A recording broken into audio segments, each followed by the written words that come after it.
Quels enseignements tirer de ce scrutin qui a eu lieu dimanche, le scrutin des européennes, avec une majorité présidentielle qui n'a pas gagné, mais qui n'a peut-être pas perdu non plus. On va voir avec Florian Bachelier, qui est député d'Ille-et-Vilaine et premier questeur à l'Assemblée nationale.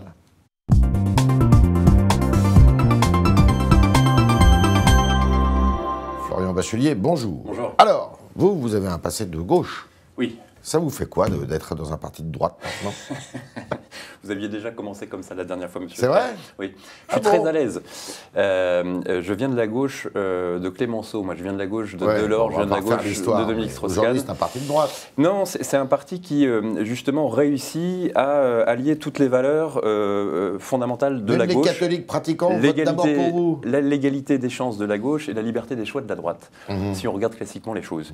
Et je vais vous donner un scoop. Moi, je travaille beaucoup avec Sébastien Lecornu et Jean-Michel Blanquer. De la droite, il n'y a pas, et Jean-Michel Blanquer, il n'y a pas l'épaisseur d'un papier de cigarette entre nos deux visions de la société et justement ce fameux art d'être français. Donc je me sens très, très à l'aise depuis le début. Reconnaissez-le, vous avez changé de base électorale. Si on prend la base électorale du président de la République, candidat au premier tour de la présidentielle, et la base électorale qu'il a aujourd'hui, c'est pas tout à fait la même quand même. C'est un peu plus droitisé. Un peu plus complexe que ça, dans le sens où il y a une série de chantiers qui vont être mis en œuvre et qui vont toucher justement la dépendance, qui vont toucher le vieillissement, qui vont toucher la réforme des retraites, l'assurance chômage.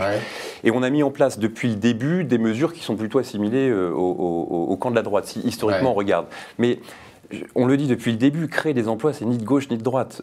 Concrètement, c'est ce qu'on fait depuis le début, parce qu'on pense fondamentalement que la vision qu'on porte, c'est que c'est le travail qui permet l'émancipation et la fameuse égalité des chances à gauche. Donc tout ça, des Gilets jaunes, vous auriez dû sortir en miettes de cette crise, tout le monde l'avait dit, les observateurs, vous étiez tremblant, une crise violente, sociale, qui était quand même beaucoup un rejet et d'Emmanuel Macron et de la politique que vous conduisez. Et finalement, est-ce que cette crise, elle vous a pas servi? Vous ne m'aurez jamais vu tremblant, monsieur Tréhard, sur la crise des Gilets jaunes.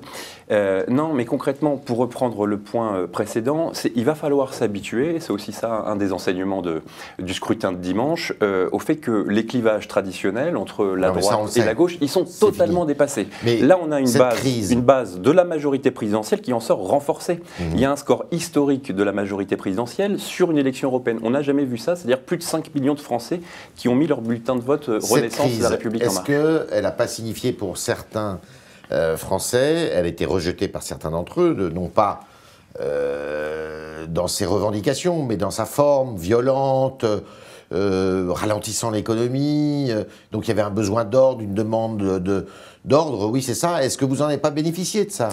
Je ne sais pas si on en a bénéficié. En tout cas, ça permet de nous remettre un petit coup de pied aux fesses, si on veut être un peu direct. En tout cas, sur les premiers mois, les mois de novembre et les mois de décembre, sur l'idée que les transformations qu'on porte, les réformes fondamentales qu'on porte, sur l'école, la place de la formation au cœur de tout, la transition environnementale, la compétitivité des entreprises, il faut qu'on accélère, il faut qu'on intensifie, et c'est le sens de l'acte 2 que nous commençons depuis quelques semaines. Pour autant, un sondage sorti ce matin dans le Figaro, Odoxa, qui dit que 54% des Français sont mécontents de cette élection. Ça rejoint pour moi aussi un constat, parce qu'on s'est tous enorgueillis du fait que le taux de participation avait augmenté, et il est bien meilleur qu'en 2014, et ça c'est aussi grâce, me semble-t-il, à l'action de la majorité présidentielle et au président de la République qui s'est particulièrement investi sur le sujet. Mais on ne peut pas se satisfaire du fait que 46% du corps électoral ne va pas voter. Je vous dis que ça rejoint ça parce que pour moi, c'est un des chantiers fondamentaux de ce quinquennat, c'est comment est-ce qu'on retisse par tout moyen le lien de confiance entre les Français et leurs élus. Et on l'a vu, la crise des Gilets jaunes, ça permet de remettre un coup de fouet sur ce sujet, mais on le sait, on sait les conditions dans lesquelles on a été élu en 2017. Et je veux dire un point sur ce sujet, c'est-à-dire que quand on parle de l'acte 2, moi je pense que ça passe aussi par une clarification radicale. Il y aura un acte 2, c'est quoi un acte 2 ? Une clarification radicale des rôles de chacun. C'est-à-dire, on ne sait plus aujourd'hui dans cet amalgame puissance publique qui est responsable de quoi et pour combien. Vous voulez parler des collectivités territoriales ? Je parle de tout le monde. Qui sait de quoi est responsable un député ? Un député européen, un sénateur, un président, une présidente de conseil départemental, de conseil régional, de maire. Qu'est-ce qui va se passer ? Des maires, les présidents de métropole, etc., etc. Vous allez faire un vade-mecum ? Il faut qu'on clarifie, et tous les sujets vont être sur la table, il faut qu'on clarifie les rôles de chacun. Parce que à force, concrètement, c'est quoi? À force de constater que tout le monde est responsable de tout, personne n'est responsable de rien. Donc moi, je veux que les responsables politiques soient responsables d'objectifs à assumer à la fin de chacun de leur mandat, soient responsables et aussi responsables de leur financement, parce que c'est, Monsieur Tréhard, j'en finirai par là, c'est aussi ce qui fait que la dette publique s'est prodigieusement aggravée depuis des années et des années. Il faut attaquer ça. 110 millions d'euros par jour payés au remboursement des intérêts de la dette. C'est un vrai sujet à attaquer radicalement. Comment vous expliquez la déconfiture de la droite? Vous en bénéficiez? Cyniquement, je vous dirais oui, mais moi je ne peux pas me satisfaire du fait que le Rassemblement national, le Front national, soit aussi haut. Je pense que la position de la droite, comme la position du Parti socialiste d'ailleurs en 2017 et encore plus aujourd'hui, et la fin, la disparition des partis traditionnels au fond, c'est aussi lié à une forme d'irresponsabilité totale depuis 2 ans de la part de ces oppositions. Bien sûr, parce que... Irresponsables pourquoi? Parce qu'ils se sont tous inscrits dans une opposition systématique. Systématique. Ça fait 24 mois, 23 mois que... Peu importe ce que fait la majorité présidentielle, c'est nul, c'est mauvais, c'est pas assez, c'est trop, ça va assez vite, ça va pas assez vite. Et donc, au final, le Parti socialiste a couru derrière LFI, qui a d'ailleurs elle-même couru derrière le Front national, et les LR ont couru derrière le Front national. Donc tout le monde a couru derrière le Front national, et en faisant ça, ils ont rendu crédible l'alternative de Marine Le Pen et du clan Le Pen. Et pour moi, ils portent en eux une forme de responsabilité sur le sujet. Et je pense que c'est pas sain, et j'aspire, moi j'espère que les partis traditionnels vont se reprendre sous d'autres formes. Je pense que les LR et le Parti socialiste... C'est pas à moi de le dire, je pense qu'ils vont avoir des affaires à gérer en interne. Mais moi, condamné pour vous?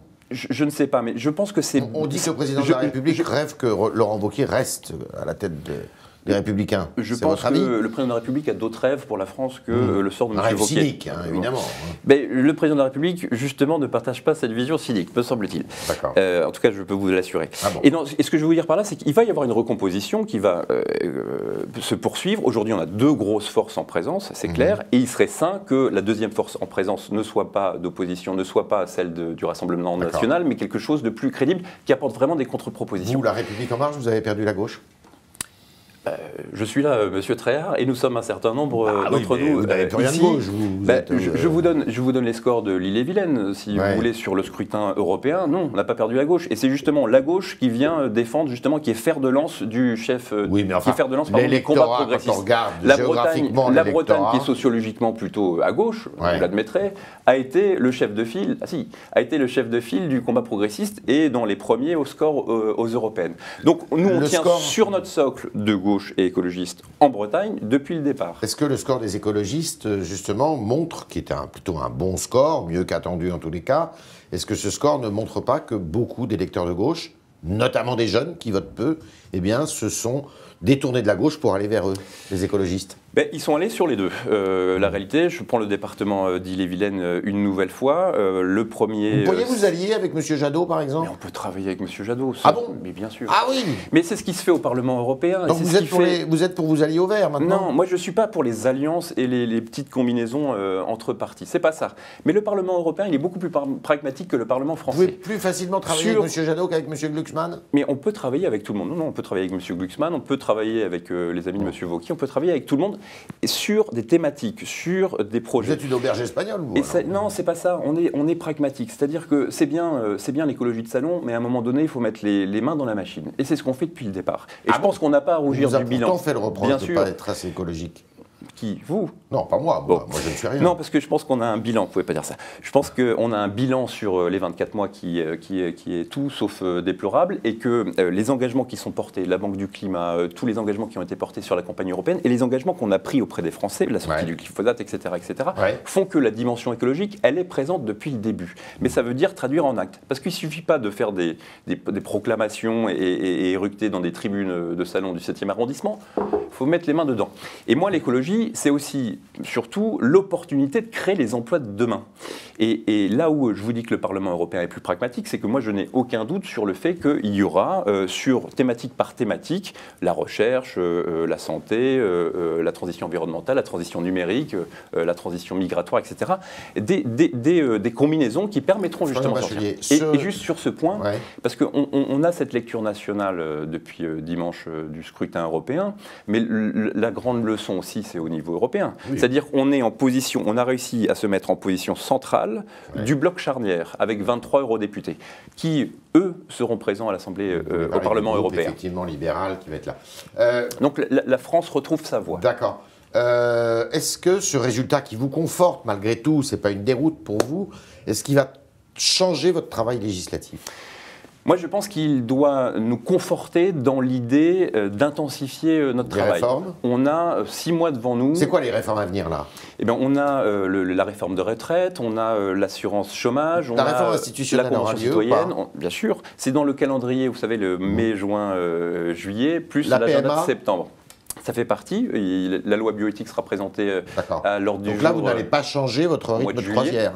On va accélérer. Vous allez accélérer. On va intensifier notre action parce que c'est aussi ça, un des enseignements, c'est que on a mis en place les conditions pour transformer véritablement. Mais on voit aussi, si on a ce taux d'abstention aux élections européennes qui sont un enjeu fondamental, ça veut dire qu'on n'arrive pas et je prends sur nous, globalement, à faire suffisamment sentir aux Français les effets de ces transformations et de ces réformes. Et c'est là aussi qu'il faut qu'on revoie l'action publique aujourd'hui. Premier questeur de l'Assemblée nationale, vous êtes. Il y avait eu des engagements de pris au début du quinquennat, comme quoi, au bout de 2 ans et demi, tous les postes à responsabilité allaient changer de main. Ça va être votre cas ? Eh ben, c'est un engagement qu'on a tous pris avec l'idée de pouvoir se représenter sur le même mandat. Ah bon ? Et oui, c'est le règlement. C'est nouveau, ça. C'est le règlement du groupe. C'est nouveau. Moi, j'avais compris que c'était un changement, ça. Il faut lire le Figaro. Oui. Et ça, donc, je sais qu'on l'a écrit, mais c'est quand même un changement de pied. Non, c'est un changement de pied. Donc vous êtes candidat à votre succession ? Je n'ai pas encore décidé, mais en tout cas, peu importe où je serai, je suivrai de très près les réformes qui ont été lancées depuis 2 ans maintenant. Quand est-ce que ça se décide, tout ça ? Et pour faire lien avec le sujet de la réforme des retraites, je me permets d'indiquer que les premiers qui ont supprimé leur propre régime spécial de retraite, sont les parlementaires. Ce sont les députés. Les députés. Quand est-ce que ça va se décider, ça, le changement de... Enfin, le renouvellement des postes? Dans les prochaines semaines, en fait, on est en train de voir comment est-ce qu'on cale un calendrier. C'est pas encore défini et ça reste à voir. Avant les vacances La priorité, et là aussi c'est un message qu'on reçoit fort et clair, la priorité c'est pas le fonctionnement du règlement du groupe parlementaire, c'est comment est-ce qu'on fait pour assurer notre calendrier de réforme de mai, juin et juillet, et il y a du boulot. Faites-nous une confidence, tout le monde nous écoute. Vous êtes candidat à votre élection? Je me laisse encore quelques jours. Qu'est-ce qui décide là? Au final, pour vous? Pour les questeurs, c'est l'hémicycle dans sa composition globalité, totale. Voilà, toute formation confondue. Après, vous avez le groupe majoritaire qui désigne 2 candidats et le groupe d'opposition, donc majoritaire, les LR, qui présentera un candidat également. On est avec Florian Bachelier, premier questeur de l'Assemblée nationale, qui est avec nous ce matin. Et on continue avec les questions, vos questions, chers internautes, et Jean-Baptiste Semerjian.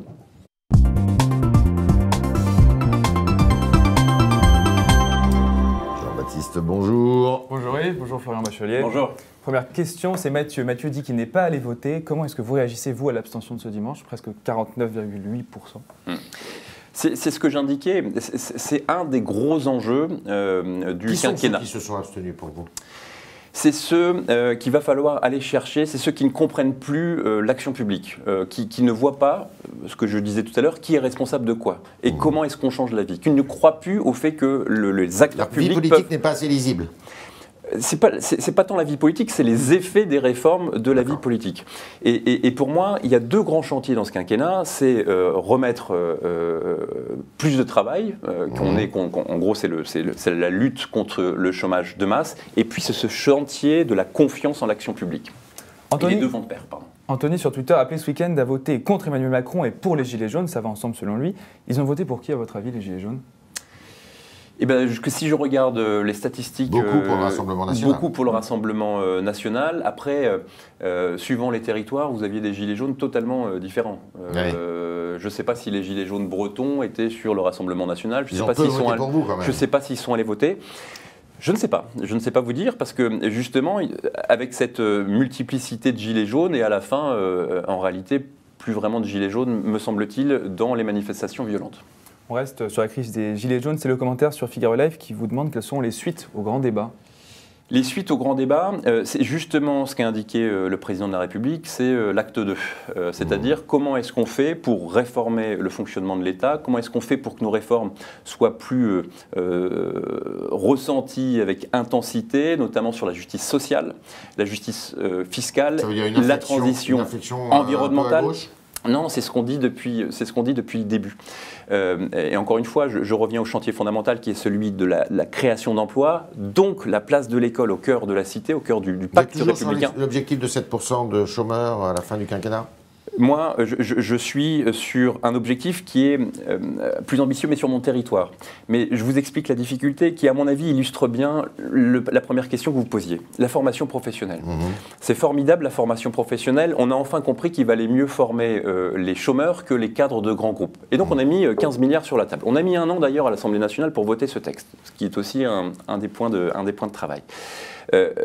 Une fois qu'on a dit ça, et ces 15 milliards à destination de 2 millions de chômeurs les moins qualifiés, donc les plus jeunes et les plus anciens. Ça veut dire concrètement qu'une fois que nous on a voté ça, tout commence. Ça veut dire concrètement que sur nos territoires, dans nos organisations, il faut mettre en place 2 millions de formations. Et donc, il ne suffit pas de juste proclamer la décentralisation de projets, la différenciation, il faut s'autoriser dans l'action publique à être les premiers à faire des erreurs. D'accord. Sitch, toujours sur Figaro Live, souhaiterait un scrutin à 100% proportionnel pour l'Assemblée nationale. Qu'est-ce que vous en pensez ? Ils sont tous favorables dans les commentaires. Vous êtes favorable à combien de Moi, je suis pour l'introduction de 15% de proportionnel. Apparemment, ça va être plus, non ? Mais je ne suis pas arrêté là-dessus. En revanche, je pense que le principe est fondamental, notamment pour que le Front National, l'extrême droite, soit le Rassemblement National, pardon, soit représenté. Mais non, mais nous avions hier soir en hémicycle sur le règlement de l'Assemblée nationale.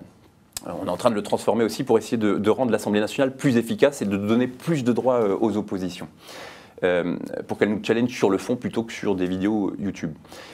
L'idée de tout ça, je voyais la composition de l'hémicycle où vous aviez une représentante de l'extrême droite, en l'occurrence, j'ai perdu son nom, Madame Ménard. Ouais. Vous aviez le groupe communiste qui était relativement bien représenté, le groupe LFI qui était représenté, les socialistes, les LR à 150, enfin bref. Monsieur Lagarde était là. Bon. Et vous constatez un décalage, justement, dans le système, sur la représentation nationale par rapport aux nouveaux équilibres qui sont en place. Et donc, moi, je pense, de façon aussi très pragmatique, qu'on retissera le lien de confiance, justement, en essayant d'être beaucoup plus en phase avec la réalité de la sociologie politique des Français. Et on a fait déjà une des grandes avancées, c'est-à-dire que c'est beaucoup plus féminin, beaucoup plus jeune, beaucoup plus divers dans les parcours, mais je pense que l'introduction d'une dose de proportionnelle, justement, ça permet cela. D'accord. Guillaume, salut, votre travail de terrain à Rennes, effectivement, vous communiquez beaucoup sur le sujet. Vous avez quel bilan, vous, pour le moment ? 2 choses dont vous êtes fier ? 2 choses dont je suis fier. Je suis fier. Je suis fier. On essaye avec les militants sur le terrain de rendre compte différemment de l'action que nous menons. C'est-à-dire que nous devons imaginer d'autres formes de dialogue, de ce fameux grand dialogue national permanent et républicain.